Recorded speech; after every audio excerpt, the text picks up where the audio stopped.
Vous êtes sur la panafricaine Medi 1, merci de nous rester fidèles et soyez les bienvenus dans ce nouveau numéro de l'invité de la rédaction.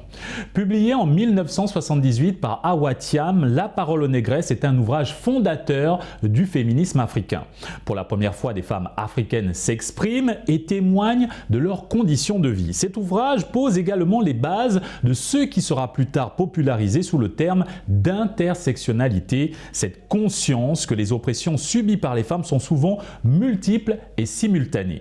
Hawa Thiam est une écrivaine, anthropologue et personnalité politique féministe sénégalaise. Pour revenir sur son intemporelle et emblématique œuvre littéraire, nous sommes avec le docteur Kani Diop, professeur à l'unité d'État de Floride aux États-Unis. Merci d'avoir accepté notre invitation. Je vous en prie et merci de m'avoir invité sur votre plateau. Je l'apprécie beaucoup, spécialement parlant de Hawa Thiam et de la parole aux négresses. Merci, docteur Diop. Et commençons justement cet entretien. Vous avez exploré à travers votre remarquable parcours les problèmes et solutions concernant les familles africaines et les conditions précaires des femmes. Qui était pour vous, Madame Hawa Thiam? Comment la décririez-vous? Hawa Thiam est une figure emblématique. Hawa Thiam, parfois j'ai du mal à trouver les qualifications tellement qu'elle représente une dimension extraordinaire. C'est une femme qui, très jeune, a compris les problèmes des femmes et s'est battue pour que les femmes regagnent leur place dans la société africaine et plus particulièrement dans la société sénégalaise, et ensuite a porté ce combat sur le plan international. Donc Hawa Thiam, encore de par ses luttes, de par les solutions préconisées, parce que elle n'a pas simplement écrit, elle n'a pas simplement donné la parole à ces femmes pour raconter les problèmes, les tribulations qu'elles font face, mais elle y apporte des solutions, et elle y apporte des recommandations pour que l'on puisse vraiment améliorer les situations des femmes africaines, que ce soit dans le continent ou que ce soit dans la diaspora. Docteur Diop, comment ces œuvres, et particulièrement La parole aux négresses, résonnent-elles en vous? Moi, je dirais, en tant que la génération après Hawa Thiam, j'ai appris à connaître ces œuvres depuis que j'avais 15-17 ans. J'ai appris à suivre les colloques qu'elle organisait. J'ai pris le temps de lire La parole aux négresses, ainsi que d'autres livres comme Continent noir et d'autres œuvres beaucoup plus récentes comme, vous avez dit, Parité et d'autres œuvres. Donc je dirais que ça a beaucoup résonné pour moi en tant que jeune africaine durant ce temps-là, regardant nos sœurs vraiment se battre pour une place, une meilleure place dans la société, que l'on puisse faire, qu'on nous donne par exemple une place là où on prend les décisions. Une place plus égalitaire, plus paritaire dans les instances de décision. Voilà. Que la place de la femme soit vraiment reconnue à sa juste valeur. Voilà, à sa juste valeur. Parce que contrairement à ce qu'on a vu dans nos cultures, plus récemment, parce que quand je me réfère du temps de nos arrière-grands-parents, par exemple, je dirais que les femmes avaient beaucoup plus d'autorité. Je prendrai simplement l'exemple des noms, par exemple. Quand je vois une personne telle que Cheikh Anta, on voit le nom de la femme dans pour les enfants. Lat Dior Ngone. Donc il y avait une place beaucoup plus importante que la femme avait dans la société africaine. Elle n'a plus aujourd'hui? Non, malheureusement, parce que je dirais avec la colonisation, on a connu une autre sorte de patriarcat et de là, le raisonnement de Awatiam, c'est triple oppression que les femmes ont subie.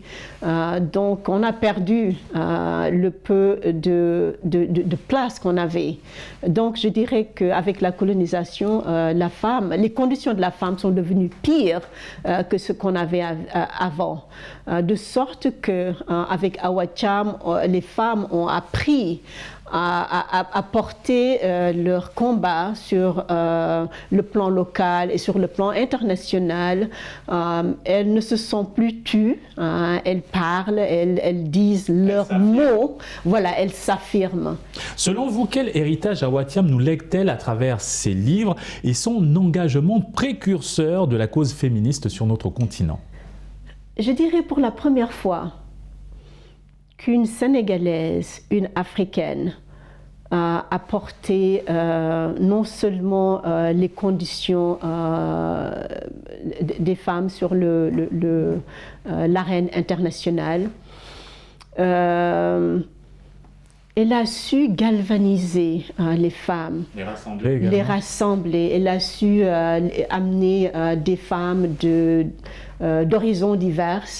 Elle a su apporter ce qu'on dit, cette sororité entre femmes, que ce soit des femmes africaines par exemple ou des femmes européennes, parce qu'à un moment on a besoin de cette solidarité.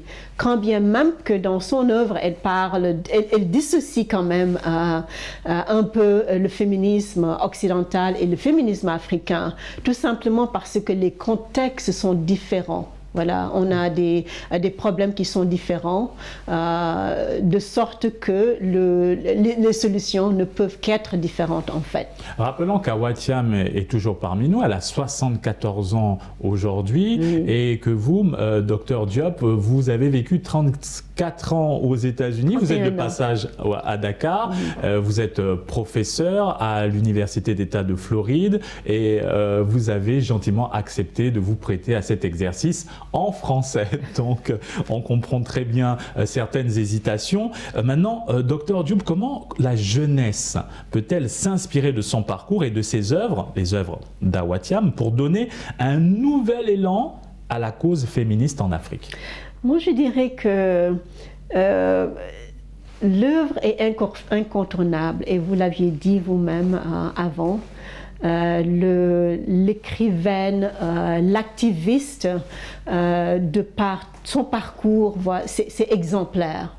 Voilà, moi, très jeune, je l'ai vue sur le plan international, être à l'UNESCO, être aux Nations Unies, organiser des conférences pour conscientiser, mais en même temps aussi pour sanctionner, parce que parfois, il ne s'agit simplement pas de parler, mais à un moment, il faut sanctionner quand les gens ne pratiquent pas ce qu'on se dit, ce que devraient être des droits pour les femmes.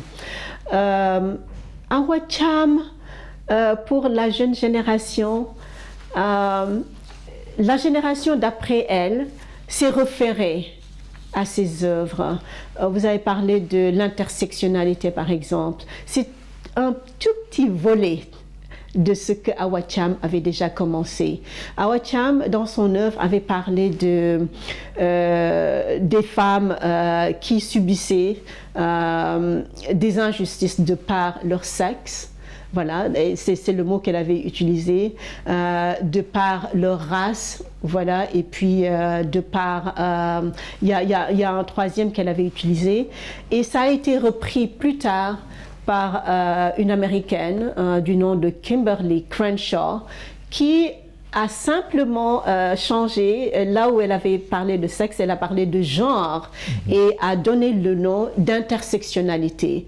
Donc, c'est pour ça qu'on dit que son œuvre c'est une œuvre pionnière et que voilà, exactement.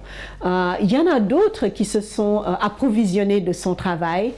Je peux parler du womanisme de Alice Walker, d'autres femmes comme Angela Davis, d'autres femmes africaines, Amina Mama, même des Sénégalaises, voilà, se sont imprégnées de son travail pour apporter d'autres termes et d'autres théories sur les conditions de la femme. Et pour porter la cause féministe à travers le monde. Voilà. Merci Dr Diop d'avoir accepté cet entretien. Il s'achève maintenant. Je vous remercie infiniment et j'apprécie beaucoup. Merci. Et voilà, c'est tout pour cette émission. Merci de l'avoir suivi. Excellente suite des programmes sur la panafricaine.